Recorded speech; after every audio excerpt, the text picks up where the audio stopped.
সেই কথাই আল্লাহ রাব্বুল আলামিন কোরআনে তুলে ধরলেন, ওয়াতলু আলাইহিম নাবা আবনাই আদম বিল হক ইয ক্বাররাবা কুরবানান فتقبل من أحدهما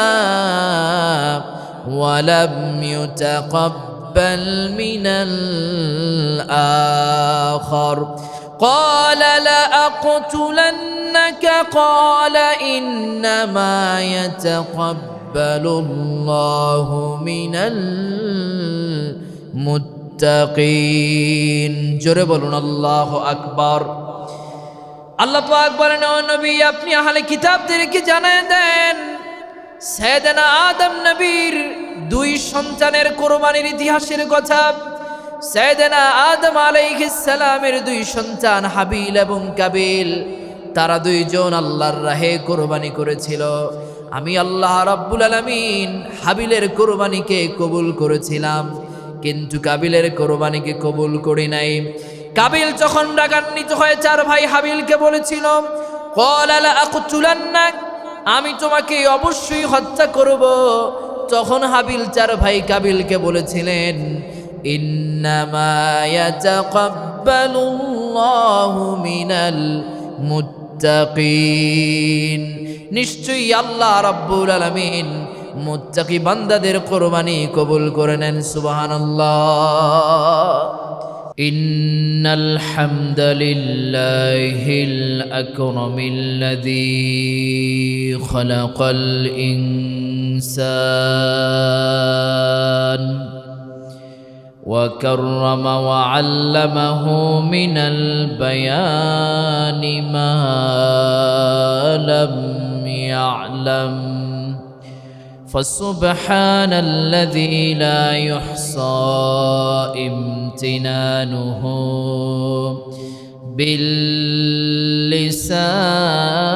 باللسان ولا بالقلم نشهد أن لا إله إلا الله وحده لا شريك له ونشهد أن سيدنا وحبيبنا ومولانا محمدا عبده ورسوله الذي أرسله بالحق بشيرا ونذيرا وداعيا إلى الله بإذنه وسراجا وقمرا منيرا أما بعد فقد قال الله تعالى في كلامه المجيد وبرهانه التوحيد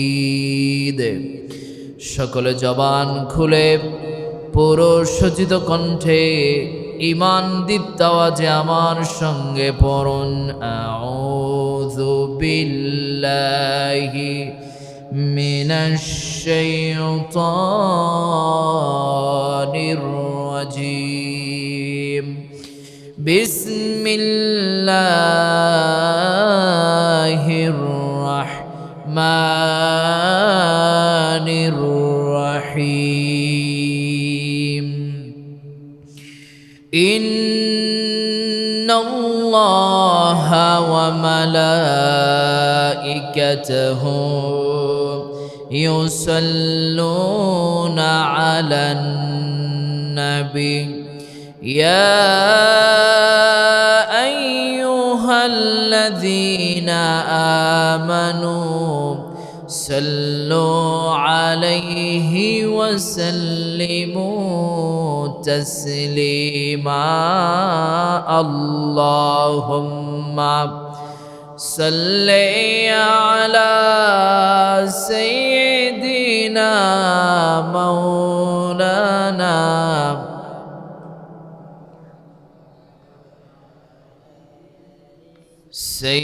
سيدنا مولانا محمد اللهم صل على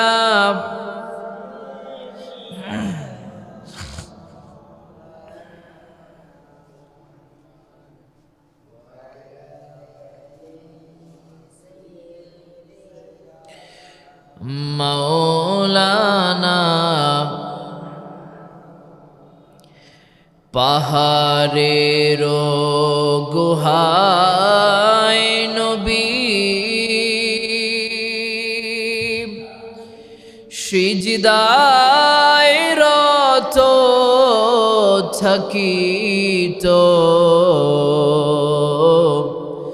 দুষ্ট কাফের বালকেরা ঢিলা পাথর মারিত আল্লাহুম্মা সাল্লি আলা সাইয়্যিদিনা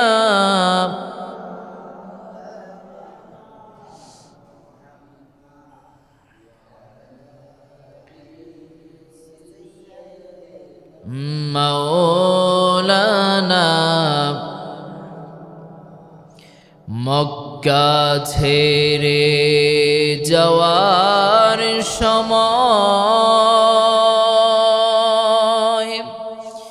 কেন্দে কেন্দে নবী কয় আসব আবার এই মক্কাতে যখন মক্কা বিজয় হয় আল্লাহুম্মা সাল্লি আলা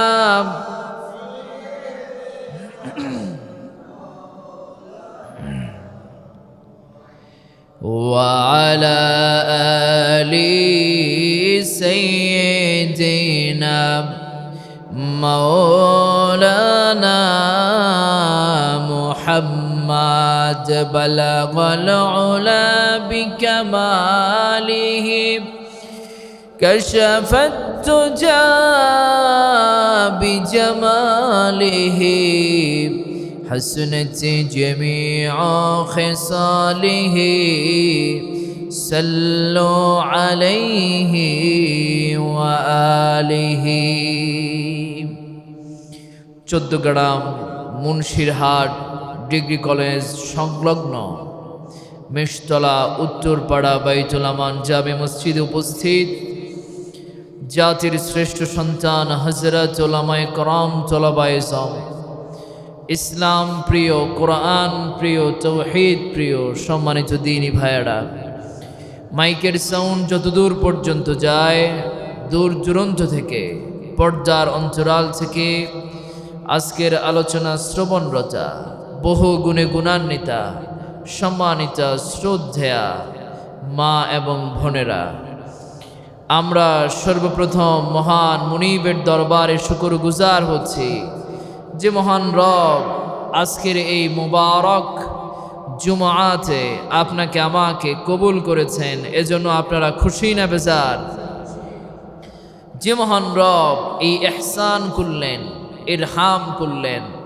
তার আনলিমিটেড মার্সি দয়ার ভিতরে আপনাকে আমাকে আবদ্ধ করলেন সে মহান মুনিবের দরবারে জবান খুলে পুরো সচিত কণ্ঠে ইমান দীপ্ত আওয়াজে আমরা কালিমাতু শুকুর আদায় করে নিচ্ছি সবাই পড়েন আলহামদুলিল্লাহ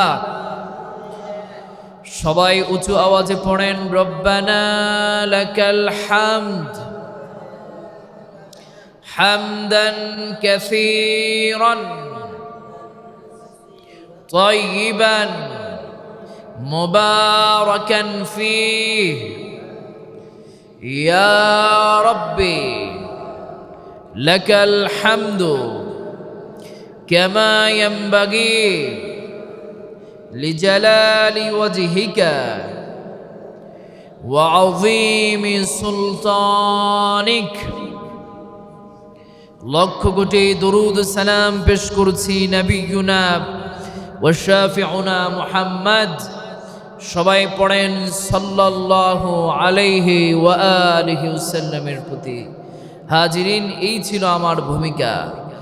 আমার কথা বুঝতে অথবা শুনতে আপনাদের কোনো অসুবিধা হচ্ছে না তো? ক্লিয়ার বোঝা যায়? প্রিয় ভাই সব, আমরা প্রতিটি জুমায় গুরুত্বপূর্ণ একটি বিষয়কে সামনে রেখে কথা বলে থাকি। সেই ধারাবাহিকতায় আমরা গত জুমায় কথা শুনেছিলাম মিল্লাতে আবিনা ইব্রাহিম, আমাদের ধর্মীয় পিতা, জাতির পিতা হযরত ইব্রাহিম আলাইহিস সালামের উপর আল্লাহ তাআলা যে পরীক্ষাগুলো নিয়েছিলেন, এই পরীক্ষার ব্যাপারে মনে আছে আপনাদের? সেই ধারাবাহিকতায় আমরা আজকে কথা শুনব কোরবানির সূচনা, কিভাবে এই সৃষ্টিতে কোরবানির সূচনা হয়েছিল এবং কিভাবে এই কোরবানিকে আমাদের উপরে বিধান হিসেবে অর্পণ করা হয়েছে। এই বিষয়গুলো আজকে আমরা জানবার জন্য চেষ্টা করব ইনশাআল্লাহ। কোরবানি আমাদের একেবারেই নিকটবর্তী হয়ে গেছে। কোরবানির ঈদ একেবারেই আমাদের সন্নিকটে, দরজায় করা নাড়ছে। আমরা হয়তোবা খুব শীঘ্রই কেহ কেহ গরু বা যেই পশু দিয়ে আমরা কোরবানি করব, সেই পশু ক্রয় করব। কেহ বা এমনও আছে অলরেডি ক্রয় করে ফেলেছে। আমরা জীবনের 20 বছর 30 বছর কোরবানি দিয়ে আসছি, কিন্তু কোরবানিটা কেন আমাদের উপর দেওয়া হলো? কোরবানিটা কোথা থেকে এসেছে? কোরবানির ব্যাকগ্রাউন্ডটা কি? এটা আমাদের অনেকেরই অজানা, ঠিক কিনা? তো আমরা আজকের জুমাতে এই কোরবানি কেমন করে এ ধরায় আসলো, কেনই বা আল্লাহ তাআলা আমাদের উপরে এই কোরবানির বিধানকে দিলেন, এই বিষয়গুলোকে আমরা সামনে রেখে 2-4টি কথা বলবার এবং শুনবার জন্য চেষ্টা করব ইনশাআল্লাহ। প্রিয় ভাই সব, কোরবানি শব্দটি কর্বন মূল ধাতু থেকে এসেছে। এর অর্থ হচ্ছে নৈকট্য অর্জন করা, কাছাকাছি যাওয়া, নিকটবর্তী হওয়া। ইসলামী শরীয়তের পরিভাষায় আল্লাহ তাআলার সন্তুষ্টির জন্য যা কিছু জবাই করা হয় তাকে কুরবানি বলা হয়। কোরবানিকে হাদিসের পরিভাষায় বলা হয় উদহিয়া। উদহিয়া শব্দটি এক বচন, এর বহু বচন হচ্ছে আল আদাহি। এর অর্থ হচ্ছে আল্লাহ পাকের সন্তুষ্টির উদ্দেশ্যে যা কিছু জবাই করা হয়। মানব সভ্যতার ইতিহাস যতটা প্রাচীন, ততটা প্রাচীন হচ্ছে কোরবানির ইতিহাস। এই পৃথিবীতে যত নবী রাসূলগণ আগমন করেছেন, প্রত্যেক নবী রাসূলদের উম্মতদের উপরই কোরবানির বিধান ছিল। সুবহানাল্লাহ পড়েন। এটি ভাবার সুযোগ নাই যে শুধুমাত্র আল্লাহ তাআলা উম্মতে মুহাম্মাদি তথা আমাদের উপরই কোরবানির বিধানকে চাপিয়ে দিয়েছেন। ব্যাপারটি এমন নয়, বরং এই পৃথিবীতে যত নবী রাসূলরা আগমন করেছেন, তাদের প্রত্যেকের উপরই আল্লাহ তাআলা এই কোরবানির বিধানকে দিয়েছেন। তাদের উম্মতের উপরে আল্লাহ তাআলা কোরবানির বিধান দিয়েছেন। সুবহানাল্লাহ পড়েন। সেই কথাই আল্লাহ রাব্বুল আলামিন কোরআনে তুলে ধরলেন, ওয়ালিকুল্লি উম্মাতিন জাআলনা মানসাকাল লিয়াযকুরু ইসমাল্লাহি আলা মা রাযাকাহুম মিন বাহিমাতিল আনআম। জোরে বলুন আল্লাহু আকবার। রাব্বুল আলামিন বলেন, আমি প্রত্যেক উম্মতের জন্য কোরবানির বিধানকে নির্ধারিত করে দিয়েছি, যাতে করে তারা আমার দেওয়া চতুষ্পদ জন্তু জবাই করার সময় আমি আল্লাহ রাব্বুল আলামিনের নামকে উচ্চারণ করে জোরে কোন সুবহানাল্লাহ। প্রিয় ভাই সব, কোরবানি এটি শুধুমাত্র আমাদের উপরই দেওয়া হয় নাই। কোরবানির বিধান এই পৃথিবীতে যত নবী রাসূলগণ এসেছেন, তাদের প্রত্যেকের উম্মতদের উপরই কোরবানির বিধানকে দেওয়া হয়েছে। এবার আসেন এই কোরবানির সূচনাটা এই পৃথিবীতে হলো কেমন করে জানার দরকার আছে না নাই? প্রিয় ভাই সব, এই পৃথিবীতে সর্বপ্রথম কোরবানি করেছিলেন সাইয়েদনা আদম আলাইহিস সালামের দুই সন্তান হাবিল এবং কাবিল। আমাদের দেশে অধিকাংশ মানুষেরই এই হাবিল এবং কাবিল থেকে যে কোরবানির সূচনা হয়েছে এই ইতিহাসটি অজানা। আমরা স্বাভাবিকভাবে জেনে থাকি যে ইব্রাহিম আলাইহিস সালামের থেকে কোরবানির সূচনা হয়েছে, এবং আমাদের দেশের ম্যাক্সিমাম মসজিদের খতিবরাও তাদের জুমার আলোচনায় মুসল্লিদেরকে এটি বোঝানোর চেষ্টা করেন যে হযরত ইব্রাহিম আলাইহিস সালাম তিনি এই পৃথিবীতে প্রথম কোরবানি দিয়েছিলেন। না, এই পৃথিবীতে সর্বপ্রথম কোরবানি দিয়েছিলেন আদম আলাইহিস সালামের দুই সন্তান হাবিল এবং কাবিল। তাদের থেকেই এই সৃষ্টিতে কোরবানির বিধান চালু হয়েছে এবং কোরবানির সূচনা হয়েছে। সেই কথাই আল্লাহ রাব্বুল আলামিন কোরআনে তুলে ধরলেন, ওয়াতলু আলাইহিম নাবা আবনাই আদম বিল হক ইয ক্বারবা কুরবানান فتقبل من أحدهما ولم يتقبل من الآخر قال لأقتلنك قال إنما يتقبل الله من المتقين جربنا الله أكبر। আল্লাহ পাক বলেন, ও নবী আপনি আহলে কিতাবদেরকে জানায় দেন সাইয়েদনা আদম নবীর দুই সন্তানের কোরবানির ইতিহাসের কথা। সাইয়েদনা আদম আলাইহিস সালামের দুই সন্তান হাবিল এবং কাবিল, তারা দুইজন আল্লাহর রাহে কোরবানি করেছিল। আমি আল্লাহ রাব্বুল আলামিন হাবিলের কোরবানিকে কবুল করেছিলাম, কিন্তু কাবিলের কোরবানিকে কবুল করি নাই। কাবিল যখন রাগান্বিত হয়ে চার ভাই হাবিলকে বলেছিল, ক্বালা লাআকতুলান্নাক, আমি তোমাকে অবশ্যই হত্যা করব, তখন হাবিল চার ভাই কাবিলকে বলেছিলেন, ইন্নামা ইয়াতাকাব্বালুল্লাহু মিনাল মুত্তাকিন, নিশ্চয়ই আল্লাহ রাব্বুল আলামিন মুত্তাকি বান্দাদের কোরবানি কবুল করে নেন। সুবহানাল্লাহ। প্রিয় হিসাব, তাহলে এই পৃথিবীতে প্রথম কোরবানি করেছিলেন কারা? হাবিল এবং কাবিল। তারা দুইজন এই গোটা সৃষ্টিতে সর্বপ্রথম কোরবানি করেছিল। এই আয়াত থেকে আরেকটি বিষয় বুঝবার আছে, সেটি হচ্ছে কোরবানি আল্লাহ তাআলা তাদের কোরবানি কবুল করেন যারা তাকওয়াকে সামনে রেখে, আল্লাহ ভীতি, খোদা ভীতি অন্তরে রেখে যারা কোরবানি করে, আল্লাহ তাআলা কেবলমাত্র একমাত্র শুধুমাত্র তাদের কোরবানি কবুল করে নেন, অন্যথায় অন্য কোনো মানুষের কোরবানি কবুল করেন না। প্রিয় ভাই সব, এবার আসেন আমরা আয়াতের তাফসীরের দিকে যাই এবং বিস্তারিত ঘটনা আমরা একটু তাফসীর থেকে জেনে আসি। সাইয়েদনা আদম আলাইহিস সালামের সময়, তখন সাইয়েদনা আদম আলাইহিস সালাম এবং আমাদের আদি মাতা হাওয়া আলাইহিস সালামের পরিবার থেকে একই সাথে দুইজন করে সন্তান দুনিয়াতে আগমন করত। সুবহানাল্লাহ পড়েন।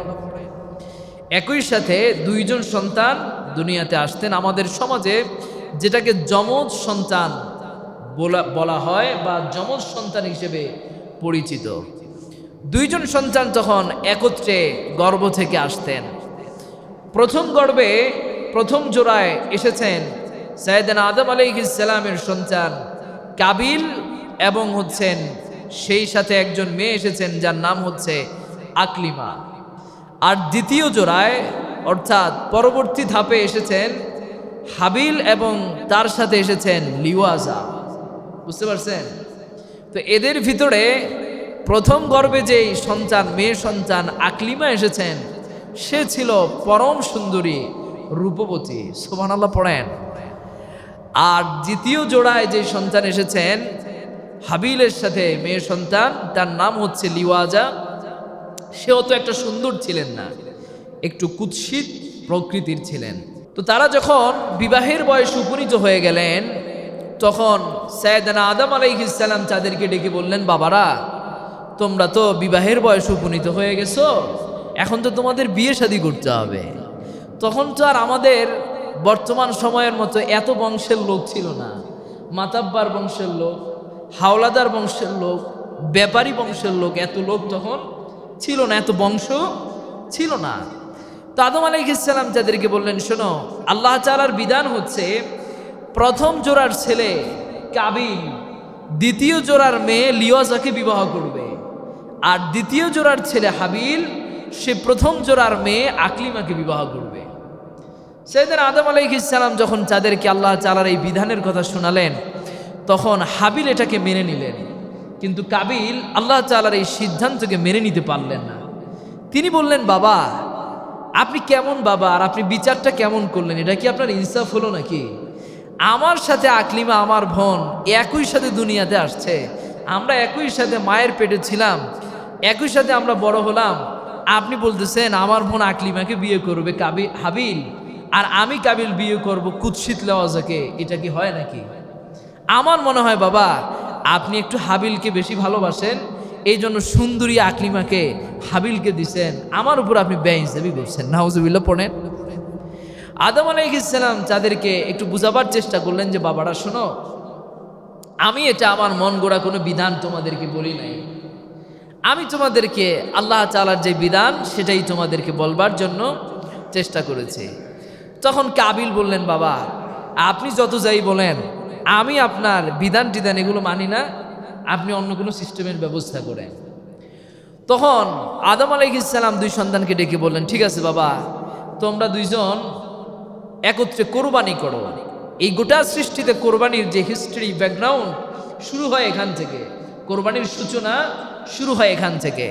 আদম আলাইহিস সালাম তখন তার দুই সন্তানকে ডেকে বললেন, বাবা তোমরা দুইজন কোরবানি করো, এরপরে যার কোরবানি আল্লাহ তাআলা কবুল করবেন সেই আমার সুন্দরী মেয়ে আকলিমাকে বিবাহ করতে পারবে। সুবহানাল্লাহ পড়েন।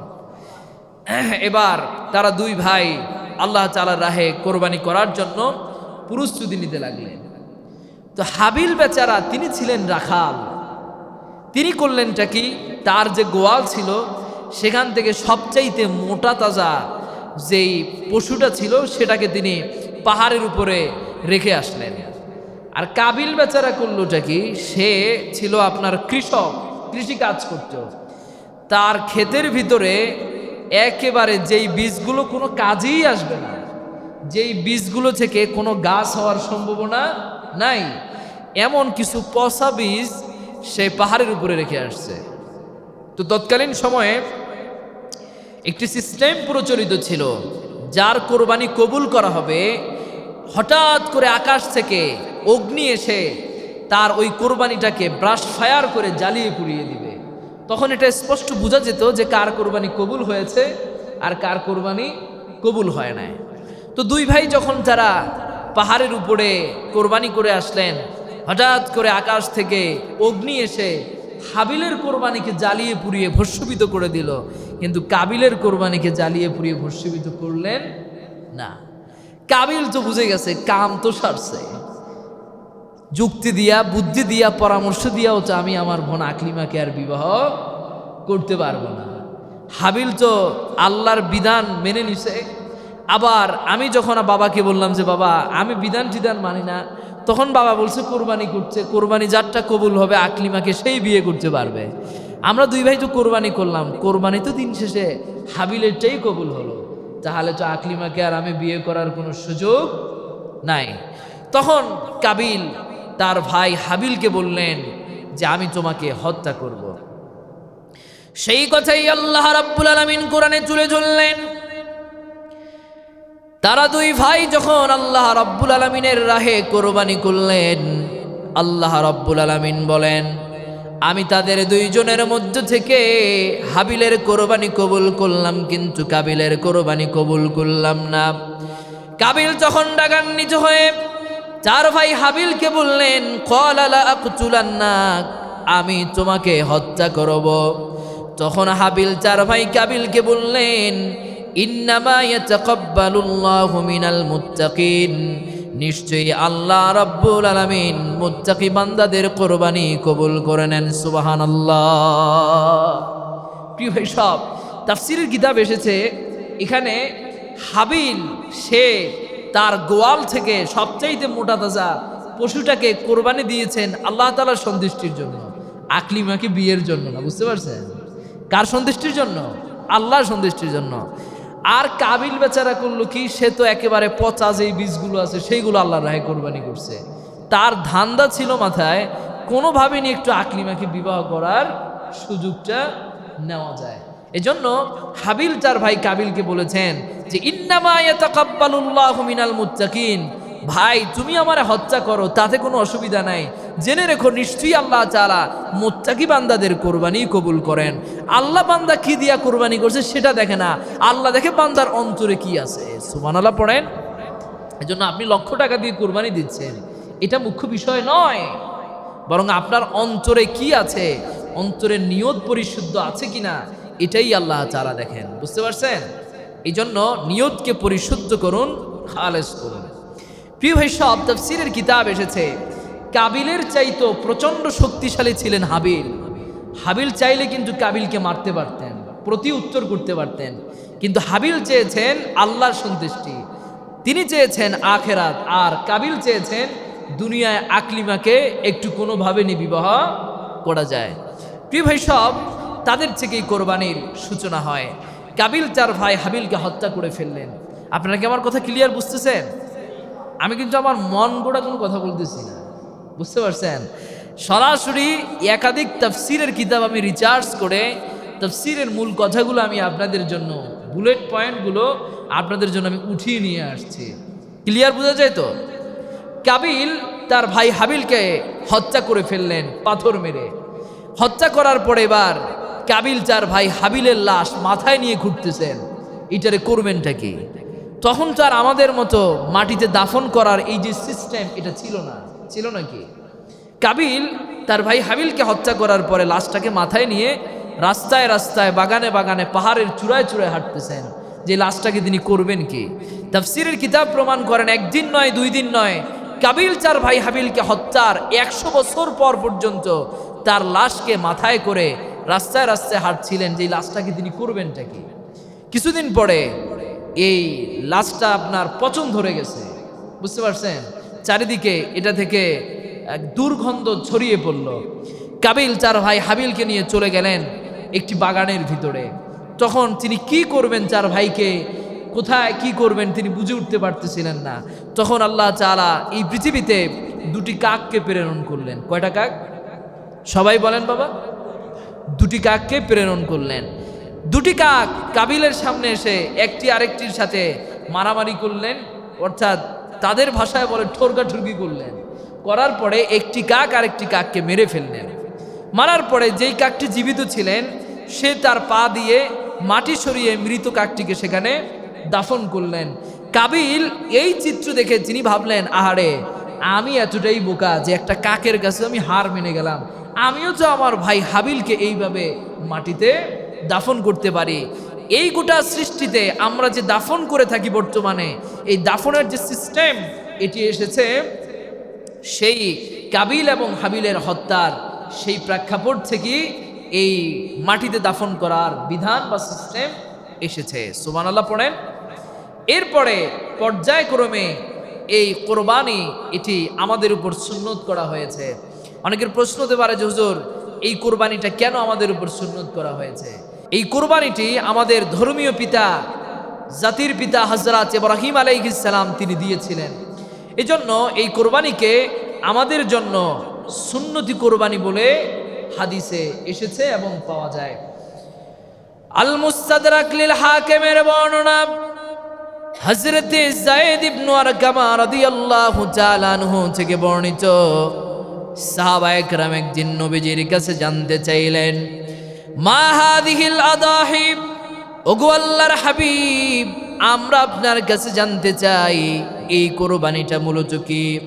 নবীজি বললেন, সুন্নাতু আবিকুম ইব্রাহিম, এই কোরবানিটা হলো তোমাদের পিতা হযরত ইব্রাহিম আলাইহিস সালামের সুন্নত। জোরে কোন সুবহানাল্লাহ। সাহাবায়ে কেরাম আবার আবেগ ভরা হৃদয় নিয়ে জানতে চাইলেন, ফামা লানা ফিহা ইয়া রাসূলুল্লাহ, ওগো নবীজি আপনার কাছে আমরা জানতে চাই এই কুরবানিটা করলে আমাদের কি লাভ হবে। নবীজি বললেন, সাহাবীরা জেনে রাখো, বিকুল্লি শারাতিন হাসানা, কুরবানির পশুর প্রত্যেকটা পশমের বিনিময়ে তোমাদের আমলনামায় আল্লাহ রাব্বুল আলামিন এক একটি করে নেকি দান করে দিবেন। সুবহানাল্লাহ। প্রিয় ভাইসব, তাহলে আমরা যে কুরবানি করি এই কুরবানিটি হচ্ছে আমাদের ধর্মীয় পিতা হযরত ইব্রাহিম আলাইহিস সালামের সুন্নাত। প্রিয় ভাইসব, হযরত ইব্রাহিম আলাইহিস সালাম তিনি একদিন আল্লাহ তাআলার সন্তুষ্টির উদ্দেশ্যে আল্লাহ তাআলার রাহে 1000 বকরি, 300 গরু এবং 100 উট তিনি কুরবানি করলেন। সুবহানাল্লাহ পড়েন। আপনারা জেনে থাকবেন হযরত ইব্রাহিম আলাইহিস সালাম তিনি ছিলেন আল্লাহ পাকের খলিল, আর আমার রসুল ছিলেন হাবিব। কি ছিলেন? হাবিব। খলিল আর হাবিবের পার্থক্য আমি অনেকদিন আপনাদেরকে বলেছিলাম, আজকেও একটু বুঝাবার স্বার্থে বলে দেই। খলিল হচ্ছেন যিনি আল্লাহকে সন্তুষ্ট করার জন্য গোটা জীবনটাকে বিসর্জন করে দেন, আর হাবিব হচ্ছেন তিনি যাকে খুশি করতে আল্লাহ তাআলা গোটা সৃষ্টির আয়োজন কমপ্লিট করেন। সুবহানাল্লাহ পড়েন। তো হযরত ইব্রাহিম আলাইহিস সালাম তিনি ছিলেন খলিল, তিনি আল্লাহ তাআলাকে রাজি খুশি করে তিনি আল্লাহ তাআলার বন্ধু হয়েছেন। তেমনি হযরত ইব্রাহিম একদিন আল্লাহকে খুশি করার জন্য 1000 বকরি, এরপরে 300 গরু এবং 100 উট আল্লাহর রাস্তায় কোরবানি করলেন। এই সময় তিনি আল্লাহকে বললেন যে, আল্লাহ এখন যদি আমার কাছে একটা সন্তানও থাকতো, এই সন্তানটাও আমি আপনার জন্য কোরবানি করে দিতাম। সুবহানাল্লাহ পড়েন। বেশ কয়েক বছর যাওয়ার পরে হযরত ইব্রাহিম তিনি এই কথা ভুলে গেলেন। হঠাৎ করে আল্লাহ তাআলা হযরত ইব্রাহিমকে নির্দেশ দিলেন, ইব্রাহিম তুমি বাবেল ছাড়ো, তুমি সিরিয়ায় চলে যাও। শুরু হয়ে গেল হযরত ইব্রাহিমের উপরে আবার নতুন করে পরীক্ষা।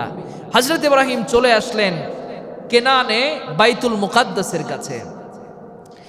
এই সময় হযরত ইব্রাহিম আল্লাহর কাছে দোয়া করতেন, রব্বি হাবিলি মিনাস সালিহিন, ওগো আরশের মালিক আপনি আমাকে এমন একটা সন্তান দান করেন যেই সন্তানটা হবে নেককার, ধৈর্যশীল। সুবহানাল্লাহ পড়েন। তাফসীরের কিতাব প্রমাণ করে হযরত ইব্রাহিম একদিন নয়, 2 দিন নয়, দীর্ঘ 86 বছর পর্যন্ত আল্লাহর কাছে এই অ্যাপ্লিকেশন করেছেন। 86 বছর পরে আল্লাহ রাব্বুল আলামিন হযরত ইব্রাহিমকে সুসংবাদ জানায়া দিলেন, ফাবাশশারনাহু বিগুলামিন হালিম, ও ইব্রাহিম আমি তোমাকে এমন একটা সন্তান দান করলাম যেই সন্তানটা হলো নেককার এবং ধৈর্যশীল। জোরে কোন সুবহানাল্লাহ। আমার ভাইয়েরা, শুরু হয়ে গেল হযরত ইব্রাহিমের উপর একের পর এক পরীক্ষা। হঠাৎ করে আল্লাহ রাব্বুল আলামিন সাইয়েদনা ইব্রাহিম নবীকে নির্দেশ দিলেন, ইব্রাহিম তুমি তোমার সন্তান ইসমাইল এবং স্ত্রী হাজেরাকে নিয়ে মক্কা নগরীতে চলে যাও, তাদেরকে মক্কা নগরীতে রেখে আসো। হযরত ইব্রাহিমকে আল্লাহ রাব্বুল আলামিন যখন এই নির্দেশ দিলেন, হযরত ইব্রাহিম সঙ্গে সঙ্গে তার স্ত্রী হাজেরা এবং সন্তানকে নিয়ে মক্কা নগরীতে চলে গেলেন। সুবহানাল্লাহ পড়েন। মক্কা নগরীতে তখন কাবা শরীফের চিহ্নটাও ছিল না, বাড়ি ছিল না, গাড়ি ছিল না। উত্তপ্ত মরুভূমিতে বর্তমানে জমজম যেখানে অবস্থিত, এই জমজমের পাশে হযরত ইব্রাহিম আলাইহিস সালাম তিনি তার স্ত্রী হাজেরাকে বসালেন। কোল থেকে সন্তানটাকে, নিজের কোল থেকে সন্তানটাকে স্ত্রীর কোলে দিলেন। পকেট থেকে কিছু খেজুর বের করে দিলেন, আর মস্কির ভিতরে করে একটু পানি দিয়ে তিনি উল্টো পথে হাঁটতে লাগলেন। হাজেরা পিছন থেকে ডাকতে লাগলেন। প্রথমবার ডাকলেন হযরত ইব্রাহিম কোনো জবাব দিলেন না। দ্বিতীয়বার মা হাজেরা ডাকলেন, হযরত ইব্রাহিম কোনো জবাব দিলেন না। তৃতীয়বার মা হাজেরা আবার ডাকলেন, হযরত ইব্রাহিম কোনো জবাব দিলেন না। চতুর্থবার বুখারীর বর্ণনা এসেছে, ফানাদাত উম্মু ইসমাঈল, চতুর্থবার ইসমাইলের মা হাজেরা ডাক দিয়ে বললেন, ইব্রাহিম আপনার কাছে আমি বেশি কিছু জানতে চাই না, আপনি আমাদেরকে এতটুকুন একটু বলেন, সিদ্ধান্তটা কি আপনার পক্ষ থেকে নাকি আসমান এবং জমিনের রব আল্লাহর পক্ষ থেকে? হযরত ইব্রাহিম বললেন, হাজেরা তুমি কি জানো না হযরত ইব্রাহিম নিজ থেকে কোনো সিদ্ধান্ত নেয় না? সুবহানাল্লাহ পড়বেন না? হাজেরা বললেন, সিদ্ধান্তটা যদি আল্লাহ রাব্বুল আলামিনের পক্ষ থেকে হয় তাহলে আমি মা এবং সন্তান আল্লাহ রাব্বুল আলামিনের সিদ্ধান্তকে আনন্দ চিত্তে গ্রহণ করে নিলাম। মা হাজেরা তিনি মরুভূমিতে জীবন যাপন করতে লাগলেন। বাড়ি নাই, গাড়ি নাই, খাবারেরও কোনো ব্যবস্থা নাই। প্রতিবেশীর কোনো ব্যবস্থা আছে নাকি? তাও নাই। মা এবং সন্তান উত্তপ্ত মরুভূমিতে একাকী তারা জীবন যাপন করতে লাগলেন। হযরত ইব্রাহিম আলাইহিস সালাম তাদেরকে যে খেজুর দিয়েছিলেন, কোন কোন তাফসীরের কিতাব এসেছে খেজুরের সংখ্যা ছিল মাত্র 7টি। কয়টি? সবাই কোন কয়টা? 7টা। যদি একেবারে কম করেও খায়, দৈনিক তো একটা করে খেতে হয়, তো একটা করে খেলো সর্বোচ্চ 7 দিন। একাধিক রিওয়ায়াতে একাধিক বর্ণনা এসেছে মা হাজেরা তিনি এই খেজুর খাইলেন এবং পানি পান করলেন। সন্তান তার বুক থেকে দুধ পেলেন। কিছুদিন পরে যখন এই খেজুর শেষ, পানি শেষ, মা তো খেতে পারছে না, তাহলে সন্তান তো আর দুধ পাবে না। মাও খেতে পায় না, বুকেও দুধ হয় না, সন্তান দুধ পান করতে পারে না। এবার সন্তান পেটের খিদায় চিৎকার মেরে মেরে কাঁদতে লাগলেন। মা তো, মাদের একটু আবেগ দয়া একটু বেশি হয়, ঠিক কিনা বলে? হাজেরা তিনি নজর করলেন সাফা পাহাড়ের দিকে। তার কাছে মনে হলো সাফা পাহাড়ের উপরে মনে হয় কোনো খাবারের ব্যবস্থা আছে। মা হাজেরা দৌড়ে চলে গেলেন সাফা পাহাড়ের উপরে। সাফা পাহাড়ের উপরে গিয়ে দৌড়াতে লাগলেন। খাবারের কোনো ব্যবস্থা করতে পারলেন না। হঠাৎ করে তার নজর পড়ে গেল মারোয়া পাহাড়ের উপরে। দৌড়ে চলে গেলেন মারোয়া পাহাড়ের উপরে। মারোয়া পাহাড়ের উপর তিনি খাবার খুঁজতে লাগলেন, কোনো খাবার খুঁজে পেলেন না। এইভাবে সাফা থেকে মারোয়া, মারোয়া থেকে সাফাতে একবার নয়, দুইবার নয়, মা হাজেরা 7 বার চক্কর দিয়েছেন। মা হাজেরার এই 7 বার দৌড়ানোটাকে আল্লাহ রাব্বুল আলামিন এত বেশি পছন্দ করেছেন, কিয়ামত পর্যন্ত যত হাজি হজ করার জন্য যাবেন সব হাজিদের জন্য সাফা থেকে মারোয়া, মারোয়া থেকে সাফাতে 7 বার দৌড়ানোকে আল্লাহ রাব্বুল আলামিন ওয়াজিব করে দিয়েছে। আমার ভাইয়েরা, মা হাজেরা নিরাশ হয়ে চলে আসলেন সাফা মারোয়া পাহাড় থেকে সন্তানের কাছে। খাবার নাই, মনে বড় ব্যথা নিয়ে চলে আসলেন সন্তানের কাছে। সন্তান খাবারের জন্য চিৎকার মেরে মেরে কাঁদছে আর পা দিয়ে মাটিতে আঘাত করছেন। হাজেরা হঠাৎ করে সাইয়েদনা হযরত ইসমাঈল আলাইহিস সালামের পায়ের দিকে নজর করলেন। তিনি দেখলেন হযরত ইসমাঈল আলাইহিস সালাম মাটিতে যেই জায়গায় তার পা দিয়ে আঘাত করছেন সেই জায়গা থেকে আল্লাহ রাব্বুল আলামিন প্রবাহিত পানির ঝরনার ফোয়ারা বানায়া দিয়েছে। মা হাজেরার ভাষা ছিল সুরিয়ানি। তিনি তার সুরিয়ানি ভাষায় বললেন জামজাম। যতটুকুন জায়গাকে ইশারা করে জামজাম বলেছেন, ততটুকুন জায়গাকে আল্লাহ রাব্বুল আলামিন কিয়ামত পর্যন্ত জমজম কূপের জন্য নির্ধারণ করে দিয়েছেন। সুবহানাল্লাহ পড়েন। মা হাজেরা তিনি তৃপ্তির সাথে পানি পান করলেন। সন্তান ইসমাইলকেও তিনি তৃপ্তির সাথে পানি পান করালেন। এভাবেই তাদের জীবনযাপন হতে লাগলো। এভাবেই তারা জীবনযাপন করতে লাগলেন। হযরত ইসমাইল বড় হতে লাগলেন। সিরাজের কিতাব সাক্ষ্য দেয় ইয়ামেন থেকে জুরহাম কবিলার একজন লোক যারা মক্কা নগরীর পাশ দিয়ে চলতেছিলেন, হঠাৎ করে তাদের পানি শেষ হয়ে গেছে, খাবার শেষ হয়ে গেছে।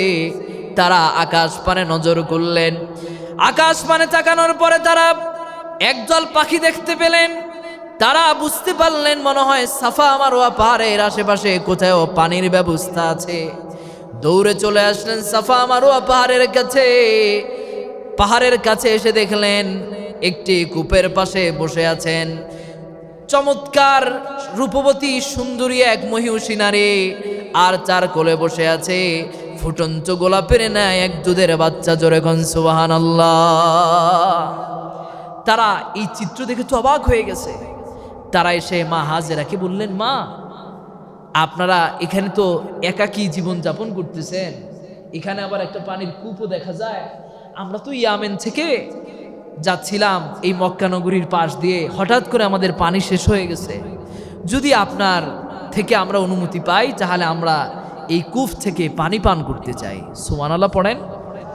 মা হাজেরা বললেন, আল্লাহ তো বান্দার জন্য এই কূপ নির্মাণ করেছেন, তোমাদের যত ইচ্ছা তোমরা এই কূপ থেকে পানি পান করো। সুবহানাল্লাহ পড়েন। জুরহাম কবিলার লোকেরা তারা সেখান থেকে পানি পান করলেন। এই পানি ছেড়ে কি আর যেতে মন চায়? এত সুন্দর পানি, খেতে এত মজা, পান করতে এত মজা। তারা বললেন, মা যদি আপনি অনুমতি দেন তাহলে আমরা আপনার প্রতিবেশী হতে চাই। সুবহানাল্লাহ পড়েন। তিনি বললেন, গোটা জমিন তো আল্লাহর, আল্লাহ বান্দার জন্য বসবাসের জন্য তো জমিন দিয়েছে, বসবাস করো, প্রতিবেশী হও, কোনো অসুবিধা নাই। জুরহাম কবিলার লোকরা তারা সেখানে বসবাস করতে লাগলেন। আল্লাহ তাআলা সেখানে মক্কা নগরীর গোড়াপত্তন করে দিলেন। সুবহানাল্লাহ পড়েন। হযরত ইসমাঈল আলাইহিস সালাম তিনিও তাদের সাথে ধীরে ধীরে বড় হতে লাগলেন।